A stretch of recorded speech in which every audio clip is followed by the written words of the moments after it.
നമ്മളെ ആളുകളും അടിച്ചോടിക്കും, പോലീസുകാരും അടിച്ചോടിക്കും. ആ സമയത്ത് ഉണ്ടായിരുന്ന ഒരു ജീവിതത്തിൽ അല്ലേ ഒരുപാട് കഷ്ടപ്പെട്ടിട്ടുണ്ട്. ഇന്ന് ഈ സമൂഹത്തിൽ നമ്മളെല്ലാവരും നമ്മളെ മുമ്പിൽ കഷ്ടപ്പെട്ട ഒരുപാട് വ്യക്തികളുണ്ട്. അവർക്ക് ശരിക്കും നമ്മൾ ആദരിക്കണം. സർജറി 100 ആൾക്കാർ ചെയ്തേക്കെങ്കിൽ 500 ആൾക്കാർ സർജറി ചെയ്യാതെ ഇന്നും കേരളത്തിൽ ജീവിക്കുന്നുണ്ട്. പക്ഷെ ആ വീട്ടിൽ നിന്ന് പോകാൻ പറ്റാത്ത ഒരു അവസ്ഥയിൽ ചില ആൾക്കാർക്ക് ഉണ്ടാവും. അതുകൊണ്ടാണ് അവർ ഞാനും അടക്കം സർജറി ചെയ്യാത്തത്. താങ്കളുടെ ഉപജീവന മാർഗത്തിനൊക്കെ താങ്കൾ ഞാൻ സെക്സ് വർക്ക് പോയിട്ടുണ്ട്. Hi, hello, welcome back to Mazhavil Jeevitham channel. മഴവിൽ ജീവിതം എന്ന സുന്ദരമായ ചാനലിലേക്ക് എവരെയും സ്വാഗതം ചെയ്യുന്നു. ഞാൻ റാസില. എന്തൊക്കെയുണ്ട് മണിമത്തുള്ള വിശേഷങ്ങൾ? ഇതാ നമ്മളുടെ മുന്നിൽ ഇരിക്കുന്നു ഒരു അതിഥിയല്ല, നമ്മളുടെ കുടുംബം തന്നെ. ഞാൻ പറയാറില്ലേ സൂറമമ്മി എന്ന്. അപ്പൊ ആ സൂറമമ്മിയാണ് നമ്മളുടെ മുന്നിൽ. നമ്മൾക്കൊരു ഇന്റർവ്യൂ തരാനായിട്ട് വന്ന് കുത്തിരിക്കുകയാണ്. പക്ഷെ അവർക്ക് ചില സാങ്കേതിക കാരണങ്ങൾ കൊണ്ട് നേരെ ക്യാമറയ്ക്ക് അഭിമുഖമായിട്ട് ഇരിക്കാൻ കഴിയില്ല. അതുകൊണ്ടാണ് ക്യാമറയ്ക്ക് പിന്തിരിഞ്ഞ് എന്നെയും നോക്കിയിരിക്കുന്നത്. അപ്പൊ ഞാനുമായി സംസാരിക്കുന്ന കുറച്ച് കാര്യങ്ങൾ നമുക്ക് എല്ലാവർക്കും കേൾക്കാം. Okay, are you ready? Welcome to Mazhavil Jeevitham channel. അപ്പൊ സോറാമി ഞാൻ എപ്പോഴും പറയാറുണ്ട്. ഇപ്പോഴാണ് താങ്കൾ ചാനലിൽ നേരിട്ട് വന്നത്. പറയൂ, എന്തൊക്കെയുണ്ട് വിശേഷം? സുഖം തന്നെയാണ്, വളരെയധികം സുഖമാണ്. നിങ്ങളുടെ ചാനൽ ഞാനും കാണാറുണ്ട്, പല പ്രാവശ്യം ഇതാക്കാറുണ്ട്, പറയാറുണ്ട്. അതുപോലെ തന്നെ നിങ്ങളുടെ ചാനലില് വളരെയധികം സപ്പോർട്ട് ചെയ്യുന്ന ഒരു വ്യക്തി കൂടിയാണ് ഞാൻ.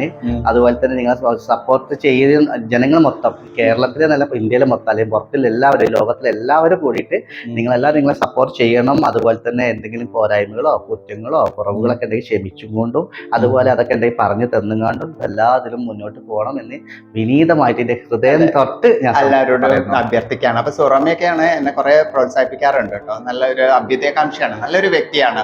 പറയൂ, ഒരു ട്രാൻസ് കമ്മ്യൂണിറ്റിയിൽ വന്ന് സ്വന്തം നാട്ടില് ഐഡന്റിറ്റി തെളിയിച്ചു, സ്വന്തം നാട്ടിലും നാട്ടുകാരുടെ മുന്നിലും കുടുംബത്തിന്റെ മുന്നിലും ഒക്കെ താൻ ആരാണെന്ന് കാണിച്ച് ജീവിക്കുന്ന ഒരു വ്യക്തിയാണല്ലോ താങ്കള്.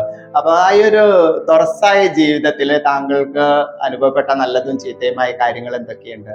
എനിക്കെന്ന് പറഞ്ഞാൽ അനുഭവം, ഒരുപാട് അനുഭവമുണ്ട്. എനിക്കെന്ന് പറഞ്ഞാൽ ഞാൻ എന്റെ കാലഘട്ടത്തിലൊക്കെ എന്ന് പറഞ്ഞാൽ ഇവിടെ ട്രാൻസ്ജെൻഡർ എന്നുള്ളതിന്റെ മുമ്പ് ഒരു MSM ഉണ്ടായിരുന്നു. MSMന്റെ മുമ്പ് ഒരു ഇതില്ലായിരുന്നു. ആ MSMന്റെ കാര്യത്തിൽ ഞങ്ങളൊക്കെ അന്ന് MSM ഉണ്ടാകുന്ന മുമ്പ് ഞങ്ങൾ പറഞ്ഞിട്ടുണ്ട്. MSM പിന്നീട് വന്നത്. പിന്നീടാണ് ഇങ്ങനെ ഒരു സംഘടന ഉണ്ടെന്നും MSM എന്നൊരു പ്രോജക്റ്റും അതേപോലെ സംഘടന ഉണ്ടെന്നും ആ സംഘടന ചേരണം എന്നൊക്കെ പറഞ്ഞ് കോഴിക്കോട് MCFലാണ് ഞാൻ ആദ്യമായിട്ട് ഒരു സംഘടനയിൽ ചേരുന്നത്. അന്നത്തെ ആദ്യത്തെ ഒരു പ്രസിഡന്റുമാണ് ഞാൻ. അന്ന് ഞാനൊക്കെ എന്ന് പറഞ്ഞാൽ ഒരുപാട് കഷ്ടപ്പെട്ടിട്ടുണ്ട്. ഇത് ഉണ്ടാവാൻ, ഇങ്ങനെ ഒരു സംഘടന ഉണ്ടാവാൻ ഒരുപാട് കഷ്ടപ്പെട്ട ഒരു വ്യക്തി കൂടിയാണ് ഞാൻ. അത് നിങ്ങൾക്കും അറിയാലോ കുറെയൊക്കെ. ഞാൻ തീർച്ചയായിട്ടും അന്ന് ട്രാൻസ്ജെൻഡർ എന്നുള്ള ഒരു പേര് വന്നിട്ടില്ലാത്തൊരു കാലത്ത് ഈ പറഞ്ഞോട്ടെ MSM, മെൻ ഹാവിങ് സെക്സ് വിത്ത് മെൻ എന്നുള്ള രീതിയിലാണ് എല്ലാവരും അറിയപ്പെട്ടിരുന്നത്. ഈ രീതിയിൽ നമ്മൾ വസ്ത്രം അണിയുന്നതൊക്കെ വർഷത്തിൽ ഒരിക്കലൊക്കെ ആയിരിക്കും. കമ്മ്യൂണിറ്റി ഇവന്റ് ഒരുക്കം പോലുള്ള പരിപാടിക്ക് മാത്രമാണ് ഇത്തരം വസ്ത്രം അണിയാനൊക്കെ ഉള്ള ഒരു സ്വാതന്ത്ര്യം പോലും ഉണ്ടായിരുന്നത്. 377 എന്നുള്ള നിയമം വലിയ രീതിയിൽ ഇങ്ങനെ നിലനിന്നിരുന്നു. നമ്മളെ ആളുകളും അടിച്ചോടിക്കും, പോലീസുകാരും അടിച്ചോടിക്കും. ആ സമയത്ത് ഉണ്ടായിരുന്ന ഒരു ജീവിതത്തിൽ അല്ലേ ഒരുപാട് കഷ്ടപ്പെട്ടിട്ടുണ്ട്. ഇന്ന് ഈ സമൂഹത്തിൽ നമ്മളെല്ലാവരും നമ്മളതിൽ മുമ്പിൽ കഷ്ടപ്പെട്ട ഒരുപാട് വ്യക്തികളുണ്ട്. അവർക്ക് ശരിക്കും നമ്മൾ ആദരിക്കണം. ശരിക്കും നമ്മൾ ഇന്ത്യയുടെ എന്ന് പറയുമ്പോൾ പിതാവ് ആരും ചോദിച്ചാൽ നമ്മൾ മഹാത്മാഗാന്ധി എന്നാണല്ലോ പറയുന്നത്. അതുപോലെ തന്നെ നമ്മൾ ഒരുപാട് ആൾക്കാർ ഇപ്പൊ ഇന്ത്യയിലെ മഹാത്മാഗാന്ധി നേരിട്ടപ്പോൾ ചില ആൾക്കാർക്ക് ഒരു ബോധമുണ്ട്, ഞങ്ങൾ പഴയ കാലത്ത് നേടിയെടുത്തോണ്ടാണ് ഇപ്പോഴും നിങ്ങൾക്ക് സ്വതന്ത്രമായി ജീവിക്കണമെന്ന് പറഞ്ഞപ്പോൾ ഇപ്പൊ അടുത്തൊരു വലിയൊരു മീറ്റിങ്ങിൽ പറയേണ്ട ഒരു വ്യക്തി, വലിയൊരു വ്യക്തി തന്നെ പറയട്ടെ, ഞങ്ങൾ എന്താ തുണി വെച്ചിട്ട് നടക്കണോന്ന്. ശരിക്കും നമ്മൾ ആദരിക്കുന്ന വേണോ? ശരിക്കും നമുക്ക് വേണ്ടിയിട്ട് പോരാടിയ ആൾക്കാർ, അല്ലെങ്കിൽ ഒരു നിയമം മാറ്റി എഴുതണമെങ്കിൽ ഒരുപാട് പ്രശ്നങ്ങളാണ്. ആ മാറ്റി എഴുതിച്ചാൽ വേണ്ടിയിട്ട് ഒരുപാട് ആൾക്കാർ ഇന്നും നമ്മളതിന് കൊടി പിടിച്ച് ഇത് ഇന്ന ട്രാൻസ്ജെൻഡർ വ്യക്തി അല്ലെങ്കിൽ MSM വ്യക്തികൾ ഇന്ന് ഈ ലോകത്ത് ജീവിക്കുന്നുണ്ട്. അത് ഞാനും ഓർക്കാറുണ്ട്. കാരണം എന്താ വെച്ചാൽ നമ്മൾ ഇത്രയും ഇന്ന് ഐഡന്റിറ്റി റിവീൽ ചെയ്ത് ഇത്രയും വിസിബിലിറ്റി ആയിട്ട് നടക്കുമ്പോൾ അതിന് മുന്നായിട്ട് ഇതിനൊക്കെ ഈ സ്വാതന്ത്ര്യത്തിനൊക്കെ അവകാശം നേടിത്തന്ന ഒരുപാട് വ്യക്തികളുണ്ട്. അല്ലെങ്കിൽ ഈ ഒരു സ്ത്രീ മനസ്സ് ഉള്ളിൽ വെച്ച് പുരുഷനായി ജീവിക്കേണ്ടി വന്ന വ്യക്തികൾ തെരുവിലിറങ്ങി ഗവൺമെന്റിനോടും പോലീസുകാരോടും ഒരുപാട് തല്ലും ചവിട്ടും വീട്ടിൽ നിന്നും നാട്ടിൽ നിന്നൊക്കെയുള്ള പരിഹാസം ഏറ്റുവാങ്ങിയിട്ടാണ് അവര് നമ്മൾക്ക് ഈ സ്വാതന്ത്ര്യം നേടിത്തന്നത്. അപ്പൊ ആ വ്യക്തികളെ നമ്മൾ പൊന്നാടയണിഞ്ഞ് ആദരിച്ച് ബഹുമാനിച്ചില്ലെങ്കിലും അവരെ നന്ദിപൂർവ്വം സ്മരിക്കണം. അങ്ങനെ ഒരു വ്യക്തിയിൽപ്പെട്ട ആളാണ് ഈ മിഠായി സൂറ. ഇവരൊക്കെ നമ്മളോട് നല്ലത് ചെയ്ത വ്യക്തികളാണ്, അല്ലെങ്കിൽ ഒരു ട്രാൻസ് കമ്മ്യൂണിറ്റിക്ക് നല്ലൊരു വിസിബിലിറ്റിക്ക് വേണ്ടി പ്രയത്നിച്ച ആളുകളാണ് എന്നുള്ളൊരു ബഹുമാനം നമ്മൾ അവർക്ക് കൊടുക്കണം. അല്ലാണ്ട് അവരുടെ എന്തെങ്കിലുമൊക്കെ പ്രവൃത്തികൾ വെച്ചിട്ട് നമ്മൾ അവരെ നമ്മൾ ഇന്നും നമ്മൾ ഇതാക്കുന്ന ബഹുമാനിക്കുന്നുണ്ടല്ലോ നമ്മൾ ട്രാൻസ്ജെൻഡേഴ്സ് വ്യക്തികളെല്ലാവരും. ഇപ്പോഴത്തെ കുട്ടികൾക്ക് സർജറി ചെയ്ത കുട്ടികൾക്കാണ് വലിയ പ്രശ്നം. നമ്മൾ സർജറി ചെയ്യാത്ത ഒരു ട്രാൻസ്ജെൻഡർ തന്നെയാണ്, അവരാണ് ശരിക്കും ട്രാൻസ്ജെൻഡർ. ശരിക്കും അവരിപ്പോഴും സർജറി ചെയ്യാതെ ഇന്നത്രോ ആൾക്കാർ സർജറി 100 ആൾക്കാർ ചെയ്തേക്കണമെങ്കിൽ 500 ആൾക്കാർ സർജറി ചെയ്യാതെ ഇന്നും കേരളത്തിൽ ജീവിക്കുന്നുണ്ട്. സർജറി ഒരിക്കലും ഈ സർജറി ചെയ്ത കുട്ടികൾക്ക് സർജറി ചെയ്യാത്ത ആൾക്കാർക്ക് ഭയങ്കര എന്തോ ഒരു പുച്ഛം, എന്തോ ഒരു കുറവാണ് ഇവരെന്താ കുറവാക്കുക. പക്ഷെ അവര് ചെയ്യുന്നത് കാരണം എന്താ വെച്ചാൽ അവര് വീട്ടുകാരോ നാട്ടുകാരോ അല്ലെങ്കിൽ ഒരു ഉമ്മയോ വാപ്പാന്റെ സമ്മർദ്ദം മൂലം കൊണ്ടിരിക്കാനാണ് ചെയ്യാത്തത്. അല്ലെങ്കിൽ ഉമ്മാനെ അവർക്ക് ഫാമിലിനും വിട്ടുപോകാൻ പറ്റിയ ഈ ട്രാൻസ്ജെൻഡർ വ്യക്തികളെ നല്ല ഉള്ളുകൊണ്ട് നല്ല ട്രാൻസ്ജെൻഡർ ആയിക്കണം. വീട്ടിൽ നിന്ന് പുറത്തു പോകേണ്ടി വരും. മിക്കവാറും ആൾക്കാർ 90% ആൾക്കാർ ഇപ്പോഴും വീട്ടിൽ നിന്ന് പുറത്ത ആൾക്കാർ തന്നെയാണ്. പക്ഷെ ആ വീട്ടിൽ നിന്ന് പോകാൻ പറ്റാത്ത ഒരു അവസ്ഥയിൽ ചില ആൾക്കാർക്ക് ഉണ്ടാവും. അതുകൊണ്ടാണ് അവരാരും ഞാനും അടക്കം സർജറി ചെയ്യാത്തത്. എന്ന് വെച്ചിട്ടുണ്ടെങ്കിൽ വീടിന്റേതായ ഉത്തരവാദിത്തങ്ങൾ പലതും ചെയ്തുകൊണ്ട് വീട്ടിൽ നിന്നുകൊണ്ട് തന്നെ തന്റെ ഐഡന്റിറ്റിയിൽ ജീവിക്കുന്ന. തീർച്ചയായിട്ടും. അപ്പൊ താങ്കളുടെ ഉപജീവന മാർഗത്തിനൊക്കെ താങ്കൾ ഞാൻ സെക്സ് വർക്ക് പോയിട്ടുണ്ട്, സെക്സ് വർക്ക് നിർത്തിയിട്ടുണ്ടായിരുന്നു. ഒരു കാലഘട്ടത്തിൽ ഞാൻ സെക്സ് വർക്ക് പറ്റ നിർത്തിയൊരു വ്യക്തിയാണ്. പിന്നീട് ഞാൻ സെക്സിലേക്ക് ഇറങ്ങേണ്ടി വന്നു. പക്ഷെ സെക്സ് എന്ന് പറയുന്നത് തെറ്റായ സാധനമൊന്നുമല്ല. നമ്മള് അവർ പറയുന്ന സാധനം ചെയ്തു കൊടുത്ത് നമ്മൾക്ക് പണം വാങ്ങുന്നത്, നമ്മളത് ചെയ്യുന്നത്, അതുപോലെ ജീവിക്കുന്നത്. പക്ഷെ അതിലൊരു തെറ്റായി എനിക്ക് തോന്നിയിട്ടില്ല. പക്ഷെ ഞാൻ ഇപ്പോൾ പറയാൻ ഈ ഇന്റർവ്യൂക്കിനെ വരാൻ കാരണം ഞാൻ ട്രാൻസ്ജെൻഡർ ആണ്. ഞാൻ ട്രാൻസ്ജെൻഡർ അംഗീകരിക്കുന്നുണ്ട്, ട്രാൻസ്ജെൻഡർ ബഹുമാനിക്കുന്നുണ്ട്, അവരെ എല്ലാവരും എനിക്ക് ഇഷ്ടമാണ്. പക്ഷെ സെക്സ് ചെയ്യാന്ന് പറയുന്നത് തെറ്റായിട്ടല്ല ഞാൻ നിർത്തുന്നത്.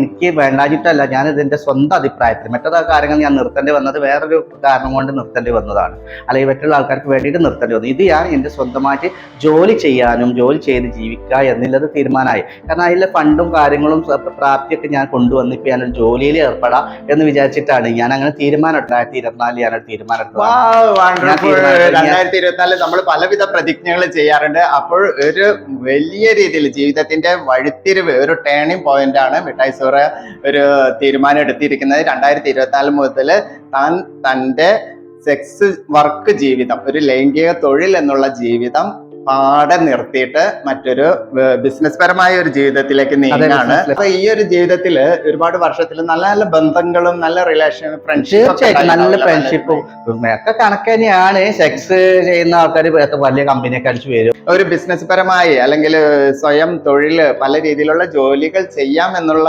ഒരു. തീർച്ചയായിട്ടും മലയാളം ട്രാൻസ്ജെൻഡർ എന്നല്ല, എല്ലാവർക്കും സ്വന്തമായിട്ട് നമ്മള് എല്ലാ കാഴ്ചപ്പാടും ജനങ്ങൾ കാഴ്ചപ്പാട്. ഇപ്പൊ ട്രാൻസ്ജെൻഡർ ബില്ല് പാസ്സായതിനു ശേഷം അല്ലെങ്കിൽ ചാന്തുപൊട്ടാണ് 9 ആളാണ് ഇവരൊക്കെ പറയുന്ന ആൾക്കാർ വെറും ഒരു സെക്സ് വർക്ക് മാത്രമാണ് അവർക്ക് തൊഴിലെന്നാണ്. അല്ലല്ല, അവർക്ക് എല്ലാ മേഖലയിലും ഇന്നും ജോലി ചെയ്യുന്ന എത്രയോ ആൾക്കാരുണ്ട്. ജോലി ചെയ്യാൻ എല്ലാ കരുത്തും അവർക്ക്. ആണാകേണ്ടടുത്ത് ആണാകാം, പെണ്ണാകേണ്ടടുത്ത് പെണ്ണും ആവാർക്ക്. പക്ഷെ ഈ സമൂഹമാണ് ഇപ്പോഴും മാറാത്തത്. സമൂഹം മാറണമെങ്കിൽ ആദ്യം മാറണമെങ്കിൽ നമ്മൾ ഗവൺമെന്റ് മാറ്റിയെടുക്കണം. കാരണം 1, 2, 10 ഒരു ജില്ലയിൽ ഒരു 10 ആൾക്കാർക്ക് മിനിമം ജോലി ഗവൺമെന്റ് ജോലി തന്നെ കൊടുത്തിട്ട് അവരെ മുന്നോട്ട് കൊണ്ടുവന്നാൽ എത്ര കാര്യമാണ്. അത് ഞാൻ പല പ്രാവശ്യം ചിന്തിച്ചൊരു കാര്യം. ഇപ്പോഴത്തെ കളക്ടർ ഓഫീസിലെ മീറ്റിംഗ് ഉണ്ടായപ്പോൾ ഞാൻ അതിനെ സംസാരിച്ചത്. സാമൂഹ്യനീതി വകുപ്പിൽ ഉണ്ടാകുമ്പോഴും അതേ ജില്ലാ പഞ്ചായത്തിൽ ഇപ്പോഴത്തെ അതൊരു മീറ്റിംഗ് ഉണ്ടായിരുന്നു, അവിടെയും വന്ന് സംസാരിച്ചൊരു കാര്യമാണ്.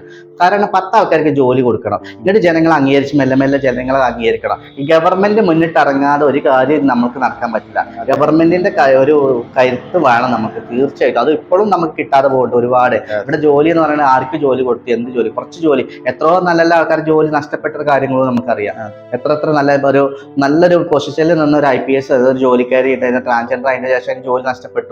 ഇങ്ങനെ ഒരുപാട് ജോലി നഷ്ടപ്പെട്ടിട്ടുണ്ടായിരുന്നു. അപ്പൊ ഗവൺമെന്റിന്റെ ഭാഗത്തേക്ക് ഒരു റിസർവേഷൻ കാര്യമാണ് സൂറാമി നമ്മളോട് മുന്നോട്ട് വെച്ചിരിക്കുക. അപ്പൊ ഈ അടുത്ത് തന്നെ നമ്മുടെ കേരള പിണറായി സർക്കാർ, നമ്മുടെ ബഹുമാനിതനായ മുഖ്യമന്ത്രി പിണറായി വിജയൻ സാറ് പറഞ്ഞിട്ടുണ്ട് റിസർവേഷന്റെ കാര്യം ചിന്തിക്കാമെന്നുള്ളതൊക്കെ.